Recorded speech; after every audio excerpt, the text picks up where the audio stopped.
প্ৰথমে মোক প্ৰাৰ্থিত্ব প্ৰদান কৰাৰ বাবে কেন্দ্ৰীয় নেতৃত্ব আৰু আমাৰ ৰাজ্যিক নেতৃত্বক্ৰমে মুখ্যমন্ত্ৰী ডক্টৰ হিমন্ত বিশ্ব শৰ্মা ডাঙৰীয়া, আমাৰ ৰাজ্যিক সভাপতি শ্ৰী শইকীয়া ডাঙৰীয়া, আমাৰ ডিব্ৰুগড় লোকসভা সমষ্টিৰ সাংসদ তথা কেন্দ্ৰীয় মন্ত্ৰী প্ৰাক্তন মুখ্যমন্ত্ৰী সৰ্বানন্দ সোণোৱাল ডাঙৰীয়াকে আদি কৰি ৰাজ্যিক নেতৃত্ববৰ্গক মই আন্তৰিকতা শ্ৰদ্ধা জ্ঞাপন কৰিছোঁ।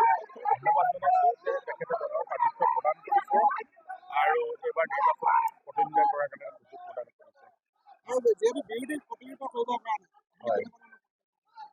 চাওক, এতিয়া ইতিমধ্যে ভাৰতীয় জনতা পাৰ্টীয়ে চৰকাৰ কেন্দ্ৰত আৰু ৰাজ্যত চলি আছে আৰু উন্নয়নৰ যিটো ধাৰা যোৱাটো সময়ত এইটো ৰাইজে প্ৰত্যক্ষ কৰিছে। গতিকে উন্নয়ন আৰু বিকাশৰ স্বাৰ্থতে ৰাইজে আমাৰ প্ৰতি সমৰ্থন ব্যক্ত কৰিব আৰু আমাৰো তিনিচুকীয়া চহৰখন বা তিনিচুকীয়া সমষ্টিটোৰ প্ৰতি এটা পৰিকল্পনা আছে।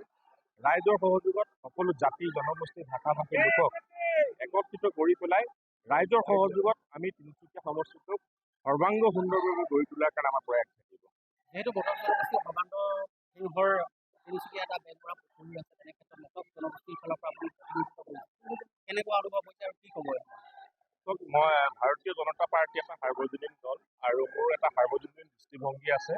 সকলো জাতি জনগোষ্ঠীৰ ভাষা-ভাষী লোকক একত্ৰিত ৰূপত আগুৱাই নিয়াটোৱে মোৰ প্ৰধান লক্ষ্য আৰু সৰ্বানন্দ সিংহই তেখেতৰ ৰাজত্বৰ কালত সেইখিনিয়ে তেখেতে প্ৰকাশ কৰি গৈছে। সকলো লোকক একত্ৰিত কৰি পেলাই আগুৱাই নিয়াৰ কাৰণে তেখেতৰ যিটো প্ৰয়াস, সেই আদৰ্শৰে মই অনুপ্ৰাণিত হৈ আগবঢ়াৰ কাৰণে চেষ্টা কৰিম।